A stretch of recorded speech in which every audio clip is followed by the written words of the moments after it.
Complex News, it's 360 with Speedy Morman. I'm him, and we have a very special guest in the building today. He is the head honcho of CMG, Memphis' very own. Yo Gotti's in the building. What's happening? Gotti, what's up, man? How are you? I'm great, man. I'm blessed, you know what I'm saying?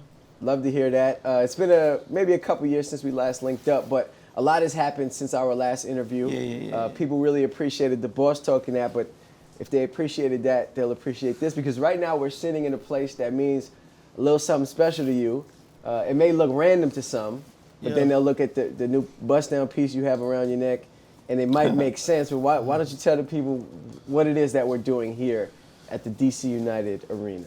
Well, you know, we're at the Audi Field in DC, Washington, DC, which is the home field for DC United soccer team I recently bought into. So I'm a co-owner of the DC United team, and you're here at my stadium right now. That's a beautiful, beautiful thing, because obviously ownership is a big deal, but to see somebody like you buy into a professional sports team is crazy. Walk us through it. How did that even come to fruition? How'd you get the idea to do it, and then how did the execution wind up happening? Man, you know I'm a hustler. I'm always looking for the right opportunities, you know what I'm saying? I'm always looking for the right investments.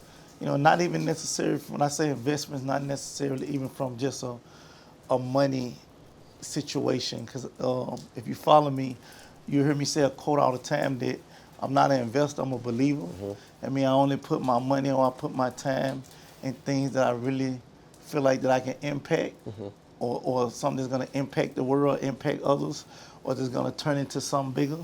So, you know, I don't look for just, you know, a way to turn $1,000 into $2,000, even though, you know, that's part of the hustle, and we're going to take that with it. But it's more so looking at it from a wider scale of how we're going to make the money impact and change and help others at the same time. Yeah. So this is one of your many investments, or believements, I guess we can call them. But, you know, you're in real estate. You're if you use that, just, I need my 10%. But, you know, you got, you know, the real estate, you got restaurants, you're in esports investments, but now you're also in actual sport, and professional sports teams. Where does this rank, I guess, amongst your investments? Is this something that you're especially proud of?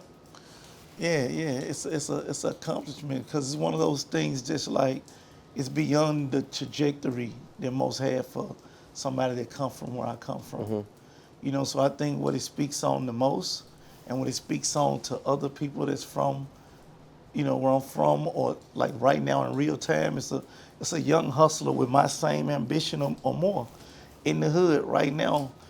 He know he gonna get some money. That's all he know, because that's how it was. But you may not know how you're gonna get it or how far it's gonna go. Mm-hmm. You know, so I think things like this show you that you can own an NBA team one day. You can own a hockey team or whatever. You know, the sky's the limit. But don't think that it's not possible. I think it's hard though, because you make a good point, but the first time anybody from our culture that we ever knew was a part owner of any sports team was when Jay had got a part of the Nets. And that was the first time I was like, oh, this is something that's maybe even possible. So now for people to see Jay have a part of the Nets and then, you know, sell it, and now you have a part of a soccer team, maybe a lot of people will think that that's an attainable goal from here on out, you know? And you know what's crazy? You know what's crazy is that, well, not crazy, but ironic is, I don't know how many years ago with it, probably 7, 8 years ago, when the Memphis Grizzlies got bought, when the Memphis Grizzlies teams were getting bought, I actually tried to be involved in that, but I was like a fourth quarter. I was a little too late. Mm-hmm. But just to say that my mind frame, I always been there. Right. You know what I'm saying? I always was trying to get involved in that, and that was just, I wasn't able to close in on that, but I always been thinking in that manner. There's a line from the last album, Untrapped, that I remember, and it says, you said, you know, I wasn't ready for that 100 mil, but now I am. Yeah. At this point, are you ready for that 100 mil? Have you crossed that mark yet? Well, right now, 100 mil ain't enough. Mm. Yeah, so, and that should show people how your goals can move. Because, like you said, last album I said I wasn't ready for the 100 million. Now I think 100 mil ain't the goal no more. I think it's too small. I think it's too much money out here. It's 100. It's nice, but don't get it twisted. Like I'm saying, it's not enough, but it's not enough. Mm-hmm. So then, what was it that made that switch? Right? What made you go from wanting 100 mil to then maybe it was something that you saw, maybe it was something that you experienced? I got business partners that got 100 billions. Not just, I got it's one business partner that's worth 100 billion that's involved in this.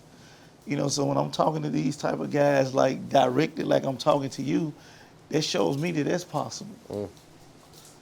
That people really have it, like in real life. Like this ain't just Movie, somebody just TV, talking. You know what I'm right. saying? So, and I'm always been one of them people who, you got two kind of people multiple kind of people.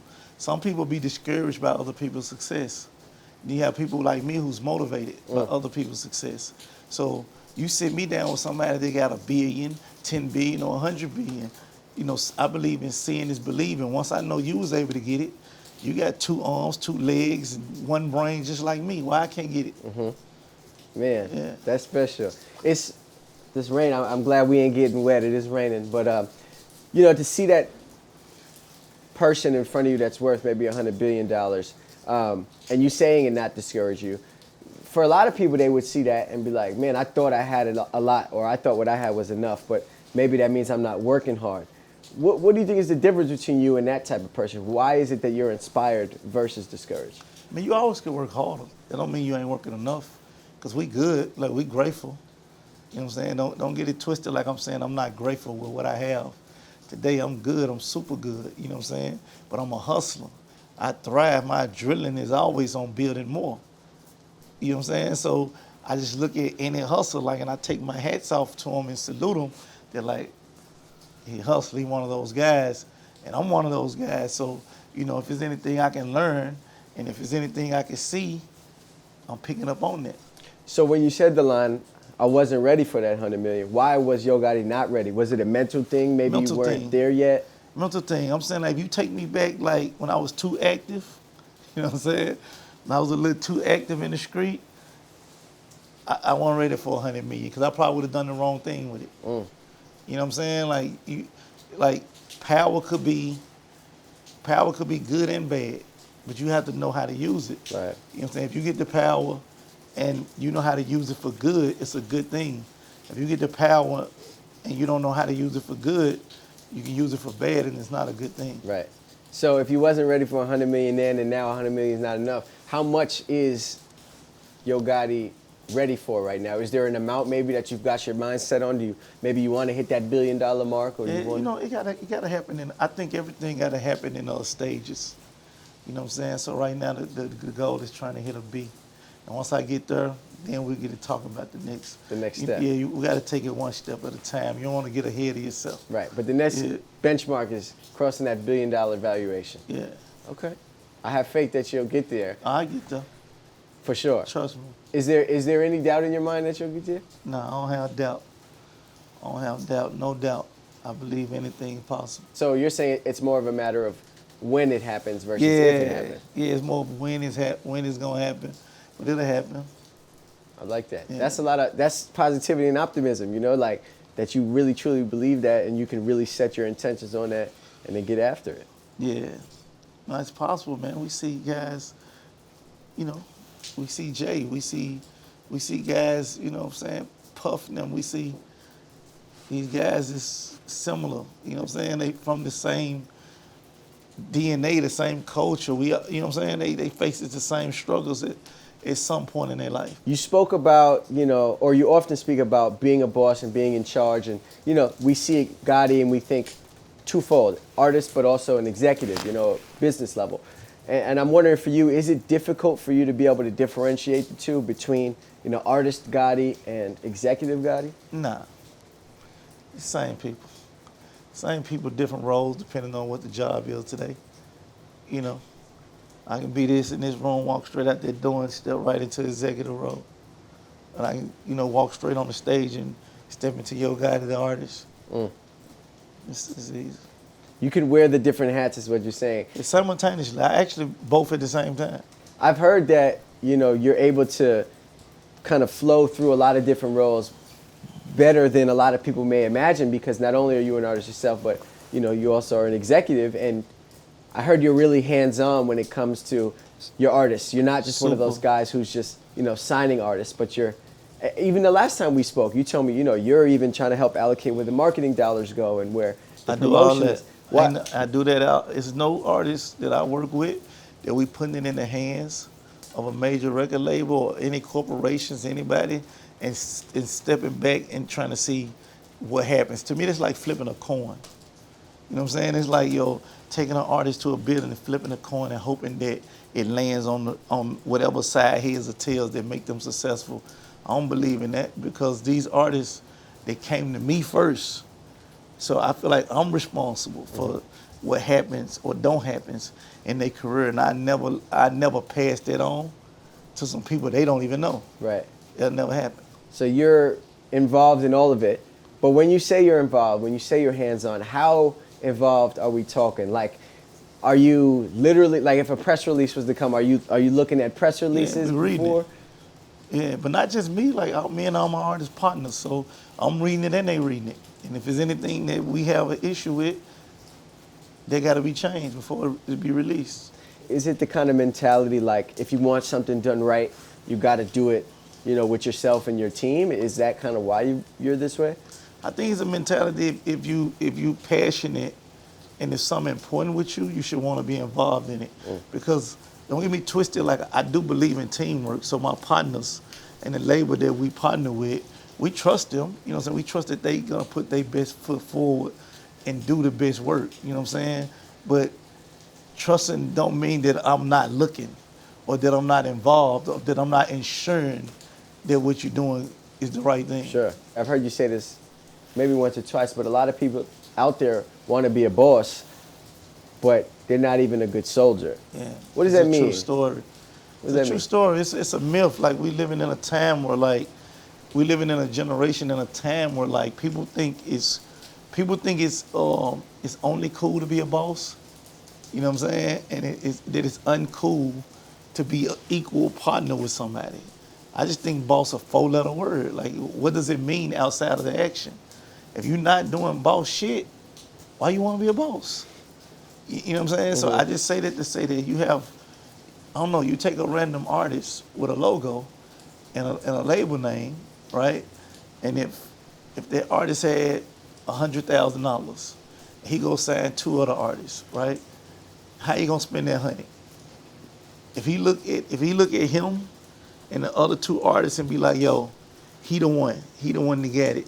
Is he gonna spend 90,000 of that 100 on that artist, or he gonna spend 90 on himself and spend 5 and 5, and he know that that's the artist that really got it. Right. You know what I'm saying? Like you ain't really a boss. You just, you know what I'm saying? Like you want to seem cool.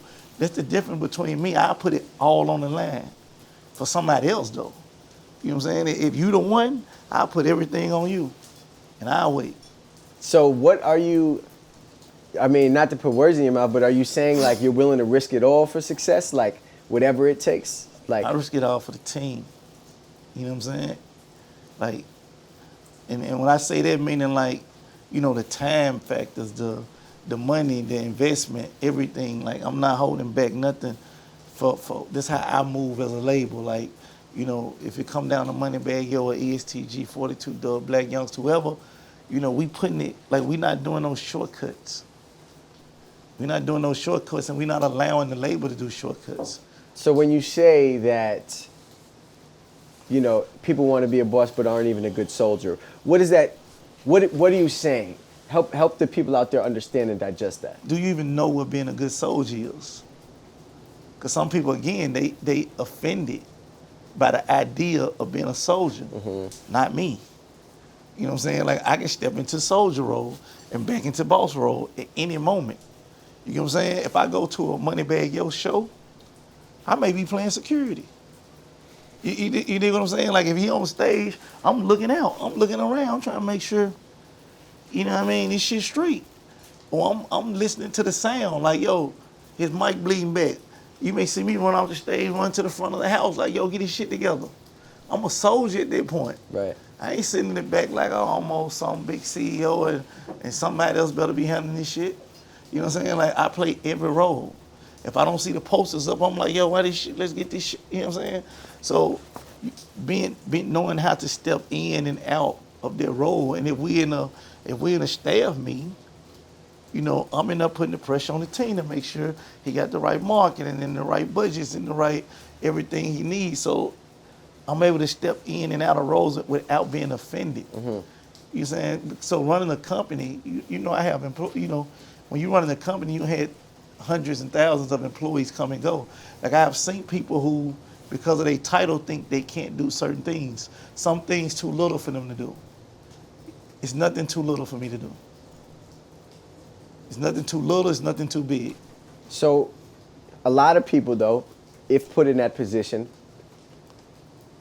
hey, I've worked my way up the ladder, you know what I'm saying? I've earned my way to be here. I've signed you as an artist. If they were Yo Gotti, they would be offended by the idea of having to be a soldier. Yeah, but that's why they ain't Yo Gotti. And they'll never be. That's why you only see one Jay-Z. And we probably ever see one Jay-Z in a lifetime. That's why you only see one of these type of people, because we different. And we don't expect everybody to be a Jay-Z. We don't expect everybody to be a Yo Gotti. I think, I hear what you're saying. I agree. And I think, at some point, you got to be all in. You know what I'm saying? You got to be, stack all the chips on what you believe in. But I know for a fact that there would be a lot of people who, when they get to that boss level, would scoff at the idea of having to be in a meeting worrying about where the marketing dollars are going, or worried about stuff like that. You know what I'm saying? Yeah. I just know it. I mean, but like I said, I think, I was a good soldier in my life. Like, even if we going back to when I was in the street, I was a good soldier. I wasn't, when I first got in the street, I wasn't like, oh, I'm just the super plug and everything. You know what I mean? Like, I was one of the little dudes in the neighborhood just on the corner. You know what I mean? And I was one of the little dudes that was running with the guy who was the man. You know what I'm saying? So I learned how to be a good soldier before I even got into the music business. I learned how to play my part, you know what I'm saying, and how to help the team win. Yeah. And so maybe then it's like, when you are a good soldier, what you learn as a good soldier will then help you when you get to that next level, or when you do become a boss. Yeah, to identify other good soldiers. Right. And guys that'll never beat one. Damn, that's real. Let's talk about the new project, CM10. You're giving a lot of free game, and that's what people always look to Gotti for, is that free game. There's a few records that I got a chance to hear, and I just want to kind of talk through a couple of them. One that stuck with me is, I think you're calling it Just Left the Hamptons. Yeah. It's a song about an experience that you had at a party that a lot of people got a chance to see on social media, but you got to see it through your own eyes. Yeah. What can you tell people about being in the Hamptons for the first time in your life? Yeah, well, I had plans on going to the Hamptons. I just had never got around to it. I'd be so busy. But I went to, the first time I went to the Hamptons was to a Michael Rubin party. I think it was the 4th of July party or something like that. But I went to the Hamptons to this Michael Rubin party, and probably one of the best parties I ever been to ever. And it was at one of his houses, and house so crazy, man. It was just a dope experience. But as I was sitting in the house, he told me that the house was $100 million. So going back to one of our prior conversations, when I said $100 million ain't enough no more, because as I'm sitting at the house, I'm like, this house $100 million by itself. And I've been to a $100 million house too. I went to J House, but that made me realize I had to change the goal. That $100 million wasn't enough, because I actually like this house. So most things I like, I eventually get them. So $100 million can't be the goal if one house 100. Right. You know what I'm saying? So, and when I left the Hamptons, it was just, it stayed on my mind, and I went and recorded this record called "I Just Left the Hamptons," and it just speak on just different analogies of what one hustler can be thinking, and when they see another hustler, and the information merges, and it reset the goals, and it reset the bar in life of what you want. I got a line in there when I say, I used to think getting 100 bricks was ill. Right. And I just seen him put 100 mil in the crib. Like, you feel me? Like 100 bricks in the hood is 100 million. Like, almost in a sense of thinking. If you're in the street, if you get 100 bricks, that's like how. You feel me? So in the hood, let's change that 100 brick mentality to 100 million mentality. Yeah. It's a big difference off if you're talking about dollar for dollar. It's 100 in both of them, but totally different money. Yeah. You know what I'm saying? I was about to ask you about that line because that's the line that stuck out to me when I heard it. You know, 100 bricks is like, in the hood, that's like Are you that nigga? an You unbelievable. beyond that nigga, you know what I'm saying? Yeah. Yeah. And so for you to have that moment when in the party he told you that this crib was worth 100 million, walk me through that moment. Were you in a party and he said it and you just was like, what the fuck? Or like, I mean, I can see it though. I mean, I didn't know the number, but I know this one though.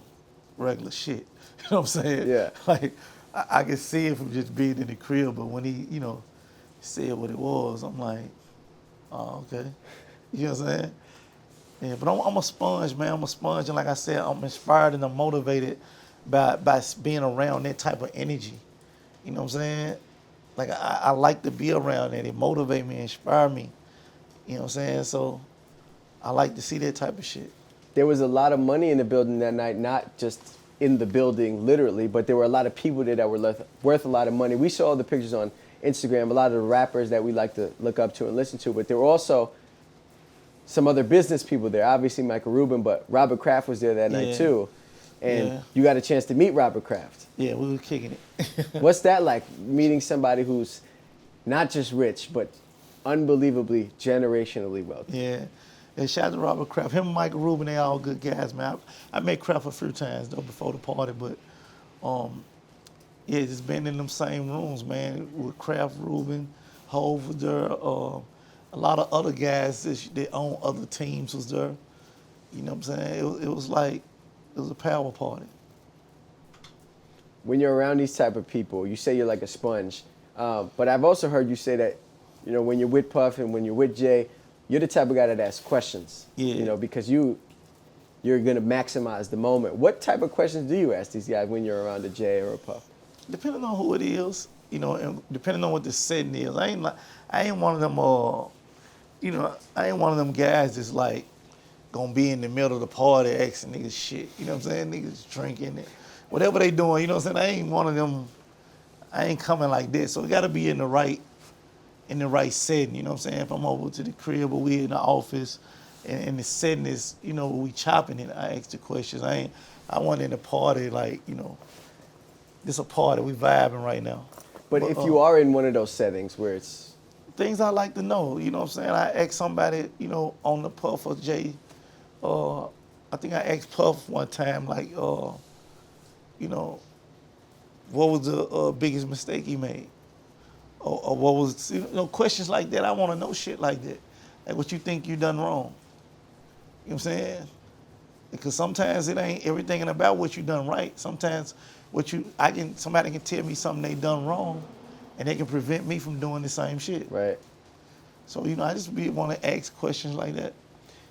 You had another line in one of the songs that I heard, and you said something like, I can go back to selling dope if need be. And so I think that there's a lot to be taken from something like that, because obviously that would never happen, but the mentality is always going to be a hustler mentality no matter what arena you're in. And so I wonder, if you had to start all over again, do you think you could get to it? Like, no matter where you are, you're going to get to it. Could you start all over again and make it all over again? Yeah, of course. I think the hustle is a talent. I think being a hustler is a talent, no other than an athlete born with the athletic skills to be a Peyton Manning, or, a boxer being able to be born with the skill to be the best boxer. I think being a great hustler is almost a talent that you born with. So I most definitely think I can start over. I don't want to, but I think I can start over and do it all over again and do it a different way.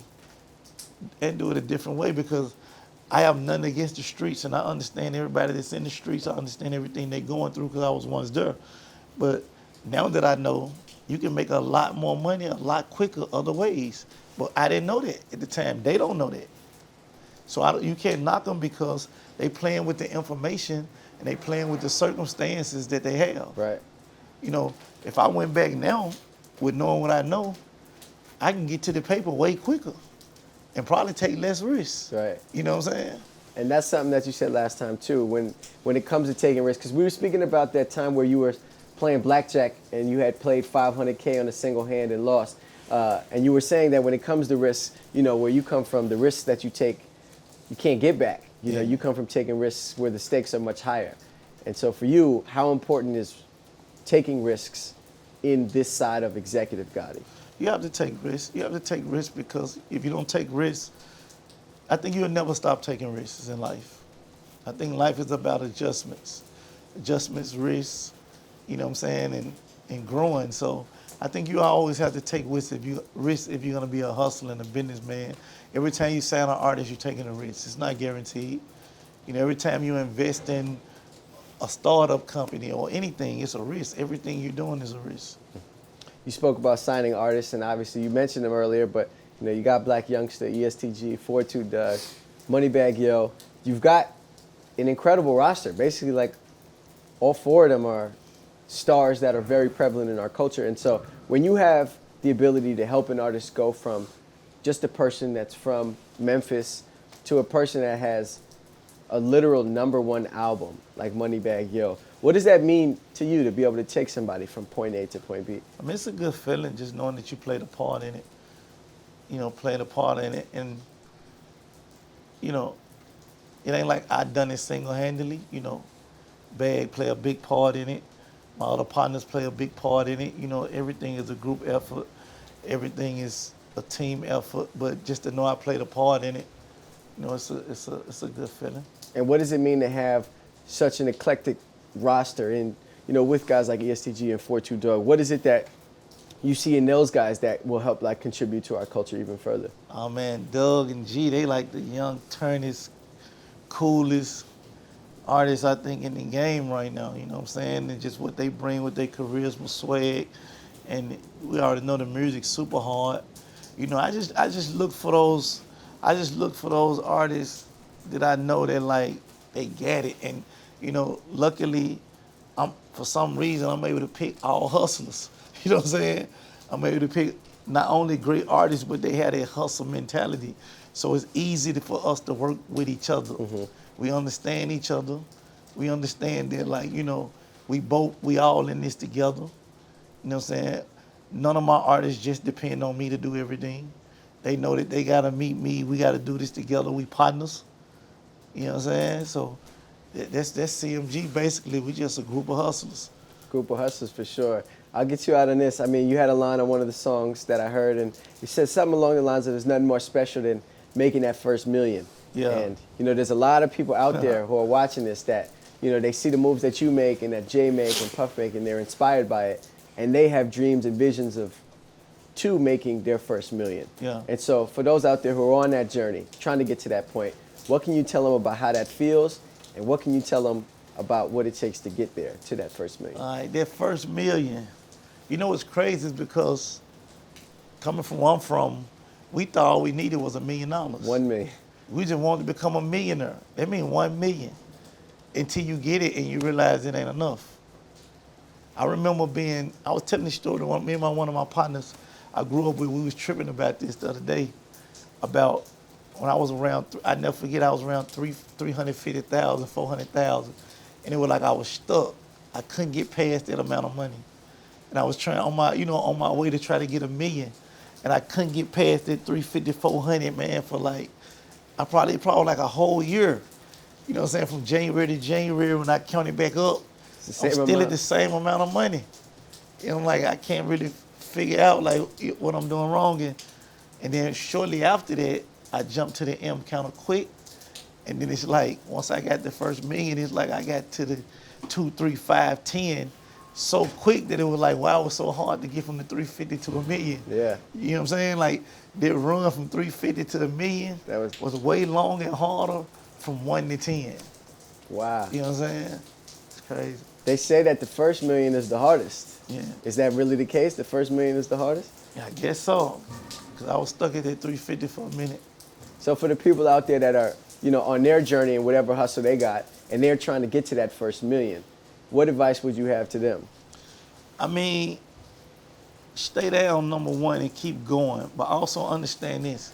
It's easier to make the money. It's harder to save it. Say that one more time. It's easier to. It's harder to spend it. Say that. No. It's way easier to make the money than it is to save it. Okay. So, so to get to the million, one, you gotta know how to save. Because you could have made $1 million, but you blew it as you were making it. Right. So that's why I say it's way easier to make the money than it is to save it. to save the money. You know what I'm saying? It's hard to save the money. Most people probably have $1 million if their money management skills was right. You know what I'm saying? But they spending the money fast as they get it. You get a couple $100,000, you go buy a $100,000 watch. You spend half your money on a watch. Just like that. You know what I'm saying? You made another 200.